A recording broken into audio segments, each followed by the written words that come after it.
Sa daming lumabas nga po ng mga gaming phone ngayon 2026, isa po si Poco X8 Pro 5G sa pinakamalakas po na smartphone na mabibili natin. Pero guys, marami pong kulang sa may smartphone na to.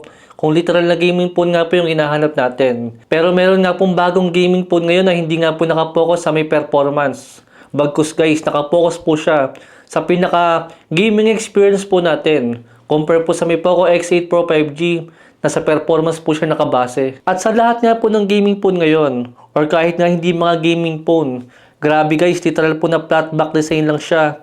Ibig sabihin, hindi siya umuuga pagka nga po nakalapag siya sa may table. Tulad ng maraming smartphone ngayon. Kilala nyo na po guys yung smartphone na to. Ito pong si Nubia Neo 5 GT 5G.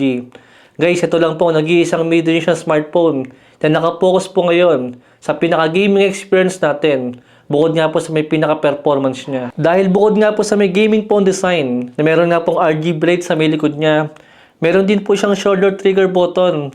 Tapos first time po ito guys sa mga mid-range nga po sa mga global release. Itong cooling system na nandito nga po sa Mi Neo 5 GT 5G.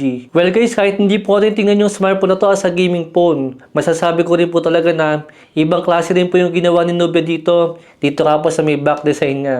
Dahil kung sakaling nakapikit ka or nasa bulsa mo yung smartphone na to, hindi mo agad makakapag guys. Kung ito bang hinahawakan mo is ito ba yung display niya or ito ba yung back design niya or yung back glass niya guys. Dahil talagang flat na flat po siya. Isipin mo paano kaya na pagka siya ninubigay yung camera module niya habang nandito rin po sa may left side yung kanyang cooling system at yung shoulder trigger button niya. Habang sa ibang smartphone nga po, sobrang laki po ng mga camera module nila. Even dito sa may frame niya guys, hindi mo siya pagkakamalang plastic lang. Para po siyang metal guys sa unang hawak nyo. Kaya talagang premium feels pa rin po itong Nubia Neo 5 GT. Ito pong fan cooler guys, ang Nubia Neo 5 GT, hindi po siya katulad ng ibang smartphone na meron din po mga fan cooler. Ito pong kay Nubia Neo 5 GT, nandito po siya sa pinakakabila nga po ng frame niya itong ating mga fan cooler sa kanya. Ito pong nasa kabila guys, ito po yung pinaka-intake ng kanyang hangin. At dito po siya lalabas sa pinakakabila. Kaya ibig sabihin po, huwag niyo na pong asahan na itong smartphone na to is meron po siyang IP ratings na pwede pong malubog sa tubig.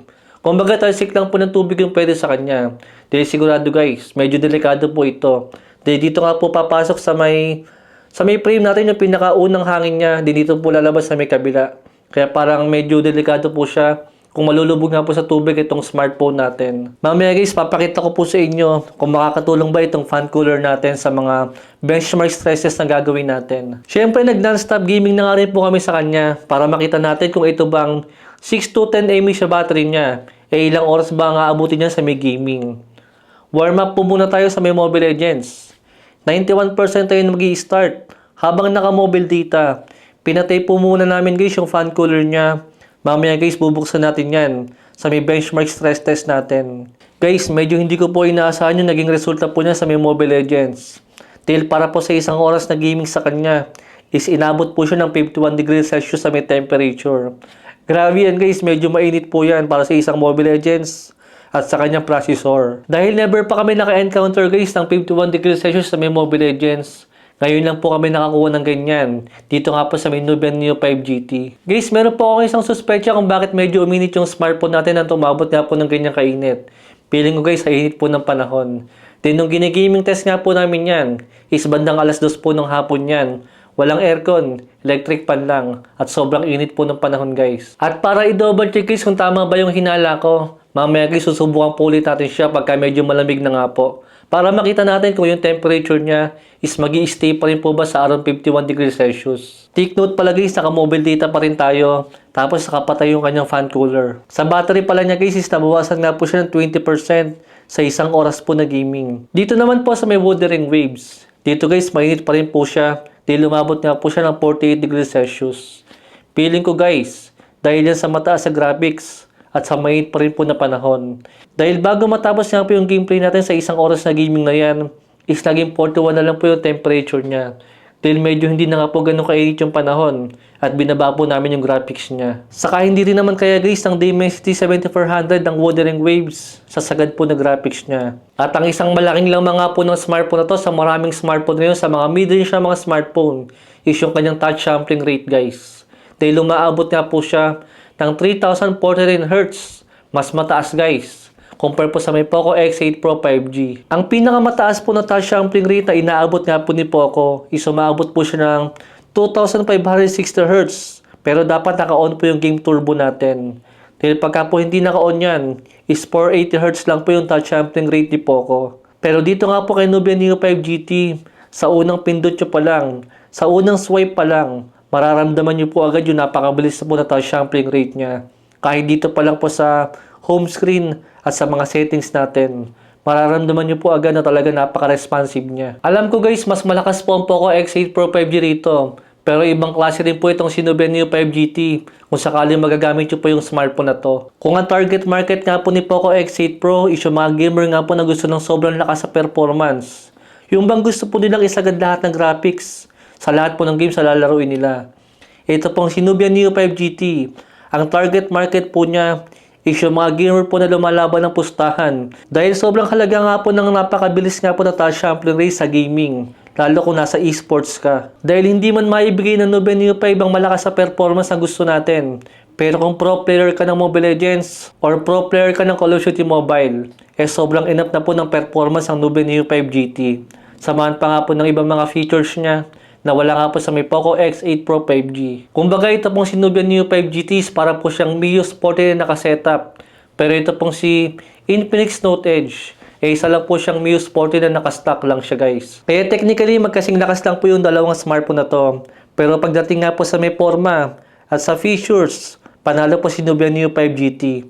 Lalo guys, so medyo matagal ang paglalaro nga po yung gagawin natin. At sa isang oras nga po ng Wuthering Waves, is nabawasan po siya ng 19% sa may battery.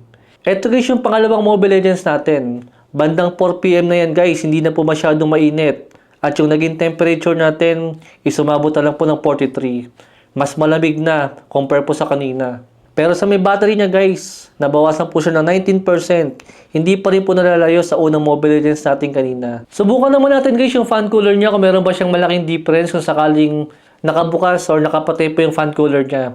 Tingnan natin kung meron po siyang malaking difference sa may temperature at sa kanyang battery. Ito po yung resulta guys nung nakabukas po yung fan cooler niya. Inabot po siya ng 40 degrees Celsius at nabawasan po siya ng 6% sa may battery. Then pagka po patay naman yung fan cooler natin, naging 41 degrees Celsius po yung ating temperature. Hindi pa rin siya sobrang uminit. Tapos yung battery po natin is 5% lang po yung nabawas. Pero sa tingin ko po guys, kung sakaling ilang oras po tayo maglalaro, kung aabutin po tayo ng at least 1 hour or at least 2 hours, doon po natin mararamdaman kung malaking tulong ba yung fan cooler nga po ng Nubia Neo 5 GT. Dahil guys, mas magiging stable po yung gaming natin kung sakaling meron talaga tayong fan cooler. Pero ang problema naman, mas magiging mabilis nga pang malobat itong battery ng smartphone natin. Pero syempre guys, kung addict ka maglaro, mas okay guys na gamitin nyo nga po yung bypass mode ng Nubia Neo 5 GT. Pero guys, ang nakakagulat nga po sa may smartphone na to, at ito rin po yung ibig kong sabihin, kung bakit mas marirecommend ko po yung smartphone na to, kung pro player ka, at hindi nyo nga kailangan ng napakalakas na performance. Pero gusto nyo guys, ng stable po na gaming performance. Dahil umabot lang naman siya guys ang 99% kaya po sa may stability ng performance niya sa benchmark stresses na ginawa natin. May fan cooler man or wala. Then syempre sinubukan ko na nga rin po yung Infinix Note Edge para makita natin kung meron bang silang malaking difference sa may stability at sa may temperature compare nga po sa may Neo 5 GT. Dahil hindi nga po sila nagkakalayo ng processor. Eto guys, umabot po ng 42 degrees Celsius yung temperature ni Infinix at nasa 97 po yung stability niya. Hindi sila nagkakalayo, pero still lamang pa rin po si Nubia.